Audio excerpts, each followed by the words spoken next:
Hello और welcome to study IQ। Now Kim Jong Un ये हैं supreme leader of North Korea. इनकी age है 36 साल और रिसेंटली इनकी हेल्थ को लेकर बहुत सारे रूमर्स आ गए कि नॉर्थ कोरिया के जो सुप्रीम लीडर हैं हो सकता है कि ये कोमा में चले गए हैं, ये ब्रेन डेड हो चुके हैं या फिर ये मर भी चुके हैं, ऐसी भी न्यूज़ आ रही थी। इनिशियली अमेरिकन जर्नलिस्ट जो हैं CNN से और उसके अलावा NBC से उन्होंने ट्विटर के थ्रू और कुछ आर्टिकल्स के थ्रू ये लिखा कि किम जोंग उन की कार्डियक सर्जरी हो रही थी और उसी दौरान वो कोमा में चले गए हैं। और इस न्यूज़ को काफ़ी डिस्कस किया गया। एटलीस्ट मैं कहूँगा आज पूरे दिन सारी जो मेजर एशियन कंट्रीज़ हैं, जापान, साउथ कोरिया, चाइना, वहाँ पर यही न्यूज़ डिस्कस हो रही थी कि क्या किम जोंग उन कोमा में है, इज ही ब्रेन डेड, और इसका इम्पैक्ट नॉर्थ कोरिया की लीडरशिप पे क्या होगा।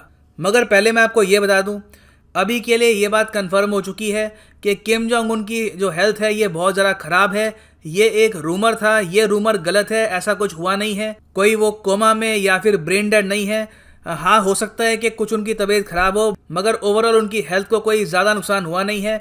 ये साउथ कोरिया की गवर्नमेंट के ऑफिशियल्स ने कंफर्म किया और उसके अलावा वेरियस और मीडिया सोर्सेज ने भी कंफर्म कर दिया है कि किम जोंग उन अभी के लिए स्टेबल हैं। मगर इस पूरे एपिसोड ने एक लार्जर क्वेश्चन हमारे सामने ये खड़ा कर दिया है कि क्या दुनिया को चिंता करनी चाहिए किम जोंग उन के सक्सेसर की और नॉर्थ कोरिया की, जो मैं कहूँगा बिल्कुल करनी चाहिए।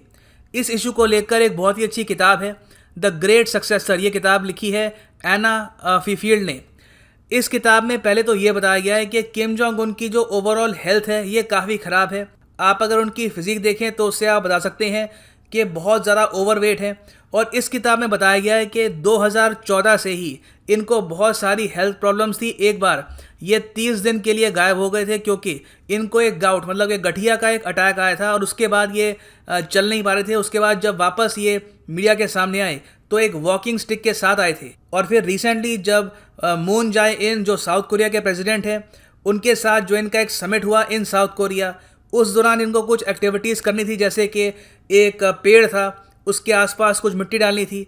अब जो साउथ कोरिया के प्रेसिडेंट हैं उनकी एज है 64, उन्होंने वो काम आराम से कर लिया, मगर किम जोंग उन जो उस वक्त 35 के आसपास थे वो ये काम नहीं कर पाए। उनकी सांस फूल रही थी, मुंह पूरा लाल हो गया था। तो ये काफ़ी हद तक हमको दिख रहा था कि उनकी हेल्थ डेफिनेटली ठीक नहीं है। और इसी बुक में काफ़ी इंटरेस्टिंग फैक्ट ये भी है कि किम जोंग उन जब साउथ कोरिया गए थे तो साउथ कोरियन डॉक्टर्स ने दूर से उनको एनालाइज किया उनकी बॉडी मूवमेंट को देखते हुए कि इनकी हेल्थ की स्थिति इस वक्त क्या होगी।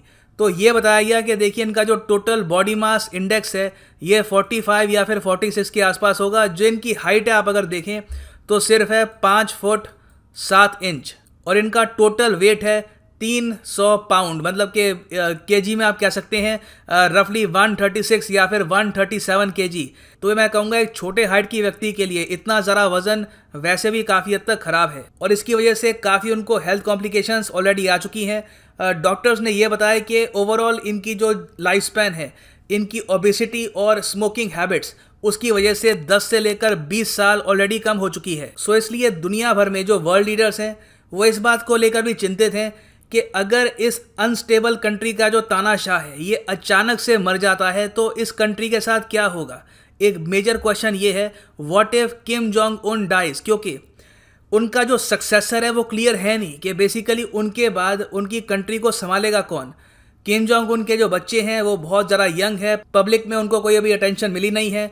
उसके अलावा जो इनकी वाइफ है ये काफ़ी हद तक विजिबल तो रहती है मीडिया में, मगर इनके पास कोई पॉलिटिकल पावर नहीं है।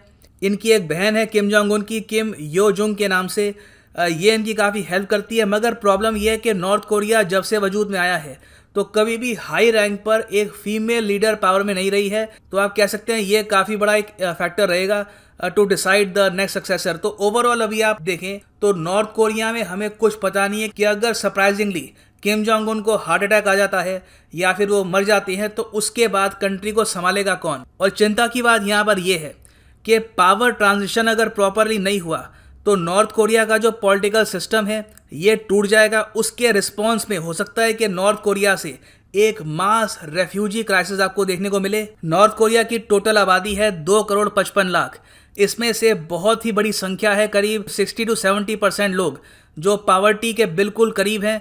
अब अचानक से उनको ये पता लग जाता है कि पावर स्ट्रगल हो रही है उनके कंट्री में और जो लीडर था वो मर चुका है और पता नहीं है कि फ्यूचर क्या होगा। तो मोस्ट प्रॉब्ली बॉर्डर क्रॉस करके हजारों लाखों नॉर्थ कोरियंस आपको दिखेंगे जो साउथ कोरिया या फिर इवन जो येलो सी है उसको पार करके चाइना में घुसने की कोशिश करेंगे। तो पहले तो आपको एक मेजर रिफ्यूजी क्राइसिस दिख सकता है। उस सब के अलावा नॉर्थ कोरिया के जो न्यूक्लियर वेपन्स हैं वो बिल्कुल लूज हो जाएंगे। उसका हमको पता नहीं होगा कि उसको कंट्रोल कौन कर रहा है और कौन वहाँ पे पावर में है। और प्रॉब्लम ये है कि नॉर्थ कोरिया के पास सिर्फ न्यूक्लियर वेपन्स नहीं है, उनके पास केमिकल वेपन्स और मोर डेंजरसली बायोलॉजिकल वेपन्स भी है। मतलब कि उनको ये भी पता है कि कैसे वेरियस वायरसेस और बीमारियों को वो यूज़ कर सकते हैं अगेंस्ट वेरियस कंट्रीज। इसके बारे में आप देख पाएंगे, ये न्यूयॉर्क टाइम्स का आर्टिकल है 2019 का, north Korea's lesser known military threat biological weapons. तो इस दौरान ये भी एक पॉसिबिलिटी है कि केओस के दौरान इनके जो बायोलॉजिकल वेपन्स हैं ये भी या तो गलत हाथों में जा सकते हैं या फिर ये लीक भी हो सकते हैं। तो this is very much a possibility. और इस सिनेरियो पर आज से 7 साल पहले एक बहुत ही, मैं कहूँगा, डीप रिसर्च के साथ एक रिपोर्ट पब्लिश करी थी ब्रूस बेनेट ने। ये रैंड कॉर्पोरेशन के काफ़ी बड़े रिसर्चर हैं। इन्होंने ये कहा था, there is a reasonable probability that North Korean totalitarianism will end in the foreseeable future in considerable violence and upheaval। मतलब कि नॉर्थ कोरिया का अंत होगा अगर, तो उसमें बहुत ही ज़्यादा हाई चांस है कि बहुत ज़्यादा वायलेंस और अपहीवल के साथ होगा, कंप्लीट केओस होगा, ऐसा केओस जो शायद ह्यूमैनिटी ने काफ़ी लंबे समय तक नहीं देखा। और बाय द वे ये जो रिपोर्ट है इसको आप सर्च कर सकते हैं गूगल में, बहुत ही अच्छी रिपोर्ट है, इसको आप अलग से भी पढ़िएगा। ये बुक फॉर्म में अवेलेबल है। इसका टाइटल है preparing for the possibility of A north Korean collapse. ना वो बहुत ही बेसिक सी बात है, किम जोंग उन की हेल्थ स्टेबल रहती है नहीं रहती, इसके बारे में जो वर्ल्ड लीडर्स हैं या फिर बाकी सब कंट्रीज़ हैं कुछ कर नहीं सकती। It is very much out of our control. मगर एक चीज़ हमारे कंट्रोल में है कि जो मेजर कंट्रीज़ है दुनिया की वो इकट्ठा आएँ और एक एक्शन प्लान बनाकर रखें इस इवेंचुअलिटी के लिए कि अगर नॉर्थ कोरिया कोलैप्स करता है जैसे वेरियस रिपोर्ट्स में बताया गया है, तो उस वक्त दुनिया सरप्राइज ना फील करे। उस वक्त हर देश के पास अपना एक रोल हो और जल्दी से जल्दी इस कंट्री को हम कंट्रोल में या फिर स्टेबलाइज करने की कोशिश करें। क्योंकि हमें पता नहीं है कि किम जोंग उन की डेथ आज से 5 साल बाद, 10 साल बाद होगी या फिर कल हो जाएगी, इसके बारे में किसी को कुछ पता नहीं है। उनकी हेल्थ जेन्युइनली काफ़ी ख़राब है और ये अपने आप में एक मेजर थ्रेट है to world peace. So need मैं यही कहूँगा कि बहुत सी कंट्रीज़ हैं जैसे कि चाइना है, यूएस है, रशिया है, जो नॉर्थ कोरिया पीस प्रोसेस में इन्वॉल्व रही हैं।